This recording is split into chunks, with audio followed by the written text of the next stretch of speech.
13장 13절에서 23절 말씀을 함께 봉독하겠습니다. 13절에서 23절입니다. 사무엘이 사울에게 이르되 왕이 망령되이 행하였도다. 왕이 왕의 하나님 여호와께서 왕에게 내리신 명령을 지키지 아니하였도다. 그리하였더라면 여호와께서 이스라엘 위에 왕의 나라를 영원히 세우셨을 것이거늘 지금은 왕의 나라가 길지 못할 것이라. 여호와께서 왕에게 명령하신 바를 왕이 지키지 아니하였으므로 여호와께서 그의 마음에 맞는 사람을 구하여 여호와께서 그를 그의 백성의 지도자로 삼으셨느니라 하고, 사무엘이 일어나 길갈에서 떠나 베냐민 기브아로 올라가니라. 사울이 자기와 함께한 백성의 수를 세어보니 600명 가량이라. 사울과 그의 아들 요나단과 그들과 함께한 백성은 베냐민 게바에 있고 블레셋 사람들은 믹마스에 진쳤더니 노략군들이 세대로 블레셋 사람들의 진영에서 나와서 한 대는 오브라 길을 따라서 수알 땅에 이르렀고 한 대는 벳호론 길로 향하였고 한 대는 광야 쪽으로 스보임 골짜기가 내려다 보이는 지역 길로 행하였더라. 그때에 이스라엘 온 땅에 철공이 없었으니 이는 블레셋 사람들이 말하기를 히브리 사람이 칼이나 창을 만들까 두렵다 하였음이라. 온 이스라엘 사람들이 각기 보습이나 삽이나 도끼나 괭이를 벼리려면 블레셋 사람들에게로 내려갔었는데 곧 그들이 괭이나 삽이나 쇠스랑이나 도끼나 쇠채찍이 무딜 때에 그리하였으므로 싸우는 날에 사울과 요나단과 함께한 백성의 손에는 칼이나 창이 없고 오직 사울과 그의 아들 요나단에게만 있었더라. 블레셋 사람들의 부대가 나와서 믹마스 어귀에 이르렀더라. 아멘. 하나님의 말씀입니다. 사울의 상황이 아주 다급하고 위급한 상황 가운데 있었기 때문에 사울이 어쩔 수 없이 사무엘을 기다리지 못하고 자기 손으로 먼저 번제를 드렸는데, 사무엘이 그 사울의 예배를 보고 오늘 한마디로 요약했는데 왕이 망령되이 행하였다라고 말했습니다. 그래서 망령되이 행하였다라는 말은 당신이 어리석은 일을 했습니다라고 말하고 있는 것입니다. 우리는 참 어리석을 때가 많은데 하나님은 그 어리석은 우리를 지금도 하나님의 은혜의 자리, 하나님의 능력의 자리, 하나님이 함께 하시는 그 동행의 자리로 부르기 위해서 요구하는 게 다 하나 있습니다. 명령에 순종하는 겁니다. 근데 우리는 그게 그렇게 어렵습니다. 명령에 순종하는 것이. 여러분, 사춘기 아이들이 왜 방황하는지 아십니까? 그게 어려워서입니다. 나이가 들어서 이제 부교육자로 있는 게 참 힘든 이유가 있습니다. 아주 훌륭한 사역자인데도 이제는 누가 시키는 일을 하는 게 어려워져요. 근데 우리가 사실은 하나님 앞에서 정말로 하나님이 주시는 축복의 자리로 나아가는 길이 뭐냐면 하나님이 명령하시는 것을 그냥 그대로 순종할 수 있느냐에 있습니다. 오늘 사울 왕이 망령되이 행했다고 하고 안타까워하면서 지금 전쟁이 눈앞에 있는데 이 전쟁에서 이제 전쟁의 내용은 아직 본론이 시작되지 않는데 전쟁이 시작되기 전에 그 상황을 오늘 본문은 더 자세하게 설명해 주는데 이게 상대가 안 되는 전쟁입니다. 600명 남았습니다. 이 3,000명이 있던 정비군이 요나단이 블레셋의 수비대를 공격해서 승리했기 때문에 이제 전쟁이 시작이 됐는데 사울 왕이 첫 번째 나팔을 부는 거죠. 진짜 우리가 이 하나님의 싸움을 싸우기 위해서 다 모이라. 꽤 많은 숫자의 사람들이 모였을 것입니다. 그런데 그들보다 더 큰 대적을 보니까 다 두려워서 숨었고 사울 왕이 첫 번째 왕의 왕다운 모습을 보여주지 못하니까 사람들이 흩어진 거예요. 근데 그때 하나님의 명령이 무엇인가가 오늘 사무엘과 사울의 대화에서 나오는데 기다리는 거였습니다. 그 기다리는 것이 하나님의 명령이었습니다.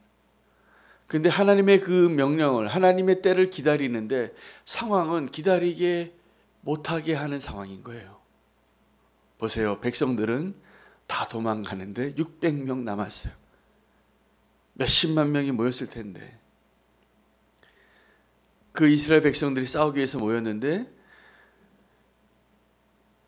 그 사람들이 흩어지는 상황을 보는데 기다릴 수 있습니까, 여러분? 조급해서 뭔가 내 힘으로 뭔가를 하려고 할 거 아니에요.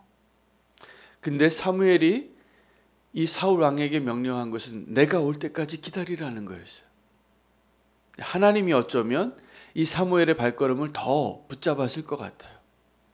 마치 예수님께서 나사로를 살리기 위해서 충분히 빨리 가실 수도 있는 시간 거리에 있었음에도 불구하고 정말 하나님의 능력을 드러내고 하나님의 영광을 드러내기 위해서 나사로 죽을 때까지 기다리게 하신 것처럼. 그 마리아와 마르다가 얘기하잖아요. 약간 원망이 섞인 투로. 주께서 여기 계셨더라면 우리 오라버니가 죽지 않았을 거라고.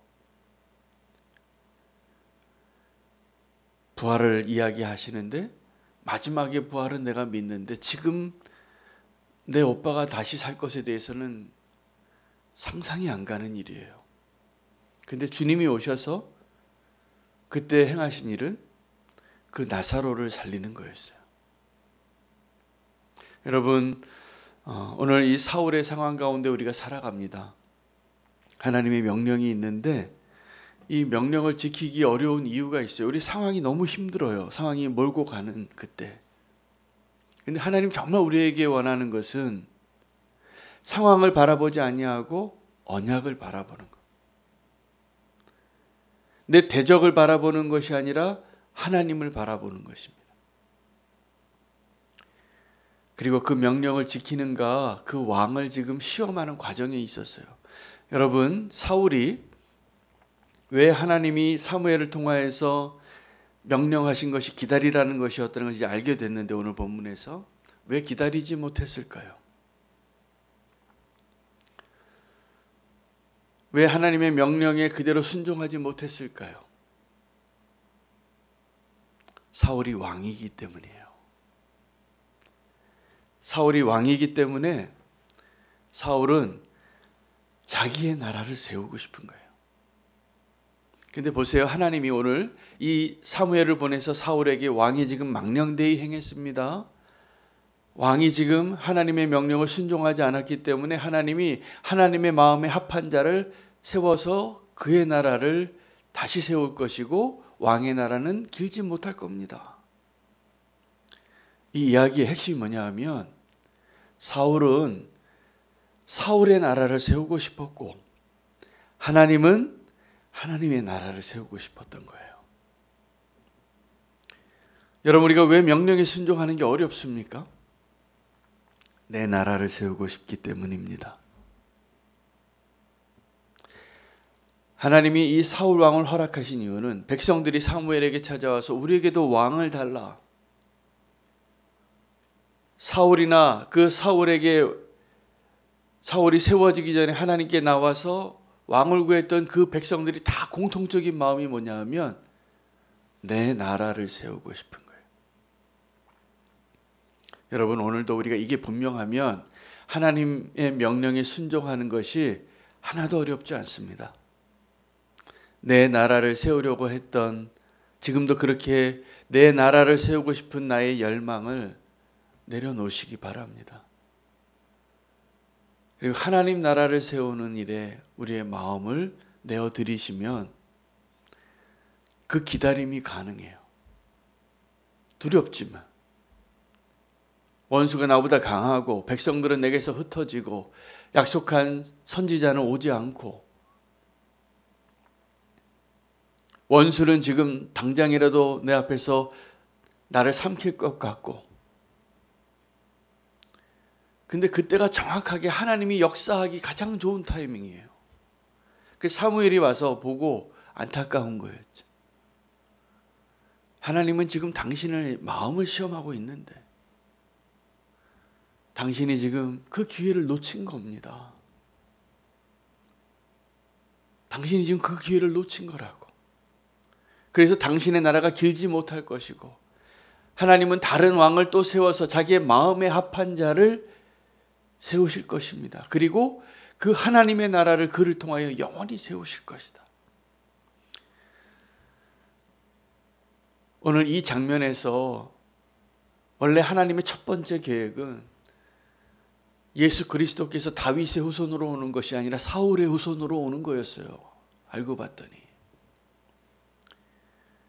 근데 그 기회를 놓친 거예요. 사울이. 여러분, 우리가 하나님의 나라를 세우려고 하지 아니하고 나의 나라를 먼저 세우려고 하면 어떤 어리석은 일을 하게 되냐 하면 하나님을 의지하는 것이 불가능해져요. 그리고 하나님을 이용하려고 해요. 지금도 하나님이 이용하려고 하는 성도님들이 너무나 많은 것이 저는 안타깝습니다. 하나님 내 꿈을 이루어 주세요. 하나님 나를 도와주세요. 하나님 내 나라를 세우는 것, 내 인생을 행복하게 하는 것, 나를 위하여 내가 원하는 것을 하는 것을 좀 도와주세요. 왜 침묵하고 계시냐고. 여러분, 하나님이 우리를 구원하신 이유, 하나님 우리를 선택하신 이유, 우리를 정말 복 주기를 원하시는 이유는 하나님 나라를 세우기 위하여, 그 하나님 나라를 세우는데 우리를 쓰기 위함이에요. 그 왕을 구했을 때 하나님은 너희가 나를 버리고 왕을 구할 수 있냐고 많이 아프셨어요. 마음이. 사무엘이 끙끙 앓던 마음을 하나님은 더 마음 아픈 상한 마음으로 있을 때 하나님은, 하나님의 은혜는 여러분 이런 것입니다. 우리가 하나님을 대적하고 반역하여 하나님을 버려서 왕을 구하고 있을 때에도 하나님은 사무엘을 통해서 뭐라고 말씀하시냐 하면 그들이 원하는 왕을 세워줘라. 그들이 원하는 걸 줌으로써 하나님은 하나님의 나라를 그것을 통해서라도 세우시려고. 여러분, 우리가 하나님의 기도의 응답, 하나님 우리가 요구하는 것에 응답하신 하나님의 은혜의 소식들을 듣고 응답받는 그 일들을 오해하고 착각하시면 안 됩니다. 계속 하나님 이용하려고 하지 마세요. 오늘 사울과 같이 될 것입니다. 사울이 얼마나 불행합니까? 정말 첫 번째 왕, 백성들에게도 인정받고 하나님에게도 선택받아서 그 축복을 누릴 수 있는 가장 첫 번째 은혜의 사람이었어요. 은혜를 누릴 수 있는. 겸손했었어요. 누가 나를 좀 인정해 주지 않아도 이거 오늘 왕이 세워진 날이니 오늘 나를 모욕하는 저 불량배들을 내가 오늘 손대지 않겠다. 잠잠하던 사울이었어요. 여기까지는 어떤 거냐면 하나님이 합격한 거예요. 하나님의 눈에도. 근데 하나님이 이제 정말 그 사울 왕을 축복하시려고 하나님의 나라를 세우는 일에 하나님의 왕으로 세우려고 할 때 그 기회를 잃어버린 겁니다. 여러분, 하나님의 나라를 세우려고 우리의 삶을 내어드릴 수 있는 믿음의 사람 되시기를 바랍니다. 지금도 하나님을 향한 나의 마음을 한번 점검해 보셔야 돼요. 하나님의 명령이 지금 힘겹습니까? 기쁨이 됩니까? 하나님이 내게 뭘 명령하셨을 때 이게 지금 내가 원하는 게 아니에요. 지금 상황이 하나님의 명령을 다 지키기 너무 힘들어요. 불가능해 보여요. 오늘 본문의 그 마지막 부분은 부연 설명을 하는데 이건 도저히 이길 수 없는 전쟁이에요. 그들이 가지고 있는 무기가 없어요. 딱 두 사람에게만 무기가 있었다는 거예요.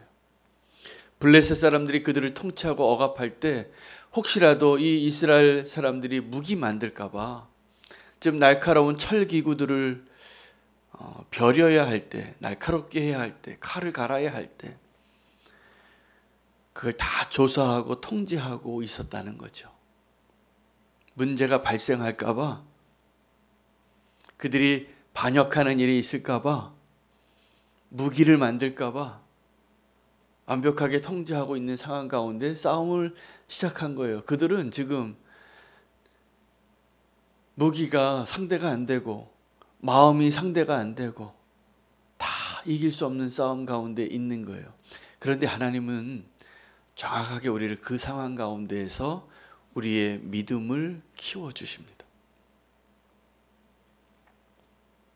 여러분, 우리가 신앙생활 할 때도 주님과 친밀하게 동행하게 되면 아주 작은 일도 주님께 묻고 결정합니다. 친밀함이 가능하게 하는 거예요. 그것을. 하나님, 오늘 내가 누구를 만날까요? 하나님, 내가 오늘 무슨 일을 먼저 할까요? 우리가 그러한 것들까지도, 우리의 사소한 일들까지도, 나의 일상까지도 하나님께 묻고 동행하는 그 풍성한 하나님의 교제를 누리는 것이 굉장한 축복이지요. 근데 그렇지 않은 경우가 훨씬 많잖아요. 음식점 가서 짜장면 먹을까 짬뽕 먹을까 하나님께 물으십니까? 아니요. 나 먹고 싶은 거 시키는 거예요. 우리는 얼마든지 그렇게 살면서도 하나님의 은혜를 누리고 있고 주님과 동행하면서 살 수 있습니다. 그러니까 하나님 없이도 우리가 결정하고 행할 수 있는 것이 참 많아요. 그런데 오늘 이 사울이 처한 상황처럼 앞도 막히고 뒤도 막히고 양옆이 다 막힐 때가 있어요. 그때 우리의 진짜 믿음이 드러나는 거예요. 근데 그때 정말 하나님을 의지하고 하나님의 약속을 붙잡고 하나님이요, 그런 상황이 어렵고 일촉즉발에 정말 위태롭고 위기 가운데 있을 때 하나님을 신뢰하는 사람인가? 그리고 하나님을 신뢰하는 법을 가르쳐 주려고 그 상황으로 몰고 가신 거예요.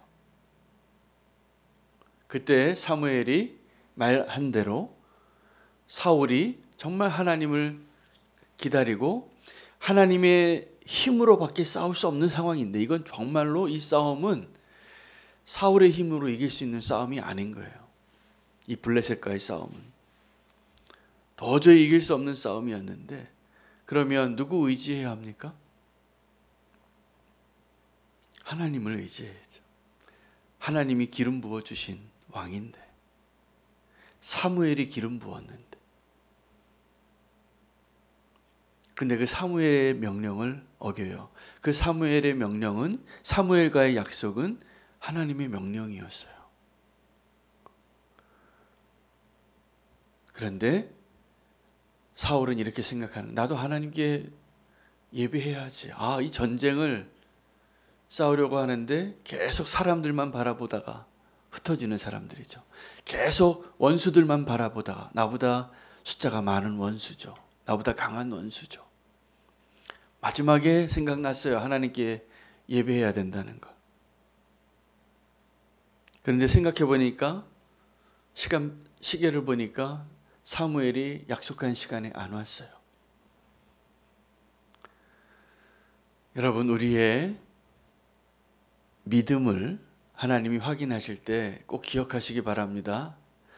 나의 기대와 다르게 오시는 하나님이십니다. 나의 기대와 다르게 오시는 그 하나님을 기다릴 수 있는 그 힘은 믿음이에요. 여러분, 어떤 사람을 믿을 때 그 사람이 내 옆에서 아주 잘하고 늘 함께 있을 때 그 믿음이 필요하지 않습니다. 지금 손잡고 있는데요. 근데 내가 보이지 않는 곳에서 저 사람이 나에게 신실할 것이다 라고 믿을 수 있는 사람이 믿을 만한 사람이고, 그리고 그렇게 믿어주는 게 진짜 믿음이에요. 보이지 않을 때, 하나님 보이지 않을 때, 또 사람들이 보이지 않을 때 믿을 만한 사람이 되어야 합니다. 하나님께서 지금 이 사울 왕에게 기회를 주신 거였는데 사울은 그것을 알지 못했어요. 너무 어리석게 행동한 거예요. 여러분, 가장 어리석은 행동은 오늘 사울의 모습에서 하나님을 의지하지 않고 하나님을 이용하려고 하는 것입니다. 하나님의 일을 내가 하려고 하는 거예요. 왜요? 하나님의 나라가 아니라 내 나라를 세우려고 하고 있기 때문에. 이 하나님의 명령에 순종하는 것이 어려운 이유는 사울이 왕이었기 때문이에요. 오늘 사울의 모습에서 우리의 어리석음을 발견할 수 있는 은혜를 하나님이 우리에게 주시는 겁니다. 이제는 다시 이것이 하나가 가장 근본이에요. 나의 나라가 아니라 하나님의 나라를 세우기 위하여 사시기 바랍니다. 사울이 이 어리석은 일을 행한 이유는 그가 왕이었기 때문이에요. 그래서 하나님의 명령을 순종하는 게 어려워요. 그가 왕이어서. 근데 하나님은 그를 백성들이 원했던, 이스라엘이 원했던, 요구했던 그 왕을 세우고 그를 정말 왕으로 세우고 싶었어요. 왕에게 정말 필요한 것은 그 왕의 왕이에요. 그 명령에 순종할 수 있는 왕, 하나님의 마음에 합한 왕. 그 기회를 놓쳐버린 사울의 모습에서 오늘 우리는 어리석은 일을 행하지 않아야 할 것이라는 그 결론으로 기도할 수 있기를 원합니다. 하나님을 이용하지 마시기를 바라고 하나님이 해야 할 일을 내가 하려고 하지 마시기 바랍니다. 이것이 가장 어리석은 일입니다. 오늘 그 어리석은 일에서 떠나서 하나님의 마음에 합한 사람이 되기로 결단하며 오늘 기도할 수 있게 되기를 원합니다. 함께 오늘 기도할 선교사님은 강민구 선교사님입니다. 강민구 선교사님과 함께 우리가 크로아티아의 복음화를 위해서 기도